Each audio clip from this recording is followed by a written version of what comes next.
Here is a list of information he relayed to me in a series of 5 meetings in the latter half of 2013. 11 volunteers were picked out. It was a Special Forces Black Ops group under command of NATO in which the Yanks were in charge. Other countries' governments were aware of the operations, but most do not have the technology to deal with it, therefore allowed the Americans to get on with it under the umbrella of NATO. This includes the Russians. Whilst on an operation near the Russian border, a UFO came out of a cavern system and nearly took their heads off, upon which they opened fire. Opening fire would not usually affect a UFO. He thought that there would definitely be another group carrying out these operations today.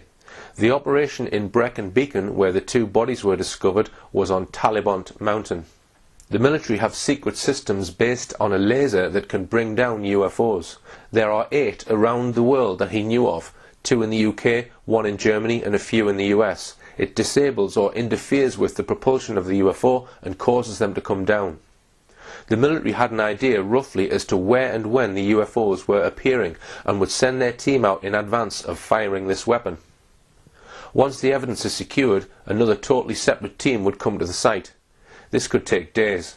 They referred to that team as the collectors, who were always American. They would leave with the evidence and would just leave the find and secure team to fend for themselves. He is still in touch with some of the soldiers from his team, 2 of whom have now died. He has seen hundreds of UFOs, some landed and some in the sky. There was a variety of different shapes. They were not flying saucer shaped, some triangular, others square or rectangular, not aerodynamic shapes. They ranged in size from the size of a car to 3 times the size of an articulated lorry. The surfaces were smooth and some had overlapping tiles. They usually had lights on them of varying colours and configurations. One craft gave off a light like an arc welder and caused damage to their eyes, and he had to be admitted to hospital after that incident. Another craft which they got close to looked metallic, but when pushed by hand gave way, having some kind of elastic property which returned to the original shape after applying a force. He said he thought that because some of the craft were so small, there must be bigger mother-type ships which these craft had come from. I suggested that UFOs might use reservoirs as hiding places, and he said no, they don't go in reservoirs, although when asked where they do go, it seemed he wasn't sure. He said they just appear. He did not know where they were originating from, but stated they are here, meaning they are in our atmosphere regularly. He said they can just appear, and when asked about cloaking, confirmed that he thought they had those kind of abilities and also incredible dynamics. He said they can come down to the ground very quick. The first operation he was involved with was in northern Scotland, and the largest recovery of bodies was in Australia, a case where 24 bodies had been left. Injuries are the same as animal mutilation type injuries. He said that internal organs would be removed and also brains. He seemed to think that anything connected with the nervous system is what they would take. He did not see a lot of blood on the corpses. They usually choose remote, out-of-the-way places to carry out human mutilations. They knew where to go and where to take from, where the people would not be missed for a long time. Bodies included people and children. He has multiple sclerosis and is on crutches. He has various scars, one of which he showed me on his right arm just below the elbow. He has 3 pins in his hip, he had work done on his shoulder and has had a knee replacement. He said that he hasn't had cancer and then said, touch wood, indicating he is worried about it. I asked if he communicated with any of the ETs he claimed to have seen. He replied no. He said they were incredibly quick. They could move 60 meters in a split second. He said they are not friendly and you would not approach one. He saw 2 of them wearing what looked like a wetsuit or a flight suit. He said you could not approach them on your own.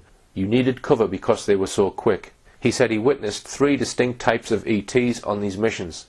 He stated that in 4 or 5 of these cases there were craft debris and they were able to see what had been on board the craft. This included human and animal body parts. He claimed there is a UFO tracking facility in the military land at Sennybridge. It is stored under the ground and comes up at night. It consists of a large aerial, quite wide, about 50 to 60 meters high. It can be seen from the public road at night above the trees. There is also a radar dish that rotates, and it too only comes up at night. It is about the size of a car. The aerial is used somehow to track the UFOs. The source eventually stopped talking to me. On at least 2 occasions he failed to turn up at pre-agreed meeting places, and the telephone number he gave me was no longer being responded to.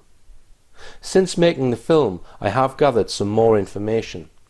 Firstly, when Derek Goff first met the source in 1997, on 2 occasions Derek's then wife sat in the back of the car taking notes. Derek has given me original copies of all the notes that were taken in their meetings in 1997. Having obtained the notes, I then managed to trace Derek Goff's ex-wife and went to visit her. She verified that the handwriting in the notes is hers and confirmed that she was present with Derek Goff in 1997 when they met the military source. She stated that she thought the whistleblower seemed genuine and believable. I have also, through a third party, made further inquiries to Gwent Police to try and verify Goff's claims about meeting a Detective Constable Adams and handing in the 11 photographs. So far, these inquiries have proved fruitless, though an approach via the Freedom of Information Act is still pending. The notes from Derek Goff are very interesting and contain some information that was not given to me when I met the military source. Americans had a north base somewhere in Scotland. Bodies that were recovered were put in freezers at this base. Post-mortems were carried out. There were 495 in American team, inclusive of 30-odd commanders. The British soldiers never called the American officers sir, but had to take orders from them before their own senior officers. His team was not allowed to touch the bodies and not look too closely. Americans always took the bodies. In many cases they saw burn marks on the ground, ranging from the size of a car and some much bigger. Sometimes trees would be twisted almost in a full circle. What he has witnessed has affected his whole life. He is now quick-tempered, frustrated, a heavy smoker, and is overprotective of his children. The closest he has been to a UFO is 5 feet. It radiated heat, had no windows, made no noise, and was not actually on the ground. In that case, he and some of his colleagues were submitted to hospital. In the Brecon case, where a male and female were recovered, they went to a car initially. Its engine was running, no one was there. The seats had been removed from the front somehow. The car was taken away by the military and samples were taken from the ground. 2 weeks later, 3 kilometers from where the car was found, 2 bodies were recovered, male and female. The male's skin was peeled away on one side. Private parts, ears and eyes were missing. This is describing the images seen by Derek Goff. No civilian police were present. The military bagged the bodies and removed them. The girl and boy recovered from Brecon were aged between 16 to 21, not 16 and 21 as suggested in the previous film. This was a misinterpretation from these notes. He has witnessed more female cases than male. The burn marks on the ground nearby are often accompanied with pressure marks. He estimates he has seen around 36 bodies in total. Now, when I met the military man, I asked him if he could give me the date that the 2 bodies were recovered from Brecon Beacon. He refused and said that this would be giving me too much information. I set about trying to find corroborating evidence. I went to Brecon Library and scoured newspapers from the mid-80s to the mid-90s. One story stood out as a possible candidate from the Brecon and Radnor Express dated the 23rd of August 1990. It read, "Helicopter search for missing man. Police used their new helicopter and dogs in their search for a London man missing in Lambeda, Crickhowell on Monday. The man, who has not been named by the police, hired a car in London to visit friends in the Crickhowell and Swansea areas. The car was found with its lights illuminated and its engine running. There was no sign of the man. The man was later found in London in a confused state." Some of the facts in this article line up with our mutilation case. Firstly, the location. The military source told me that the bodies were found on Talibont Mountain, and in Goff's notes it states the bodies were found 3 kilometers from where the car was found. As we can see from this map, Lambeda is around 5 kilometers from the Talibont mountain range, so the location is in the right area. The newspaper article points out that the engine of the car was running and that there was no sign of the man, meaning nobody was there. Goff's notes state the engine was running, no one there, no seats in front, car taken away. After finding the article, I went to Lambeda and spoke to 3 people in the village. Incredibly, all of them remembered the helicopter search in 1990. I spoke to a farmer whose farm is next to the lay-by where the car was discovered. He said he thought there were 2 people missing from the car, not 1 as stated in the newspaper article.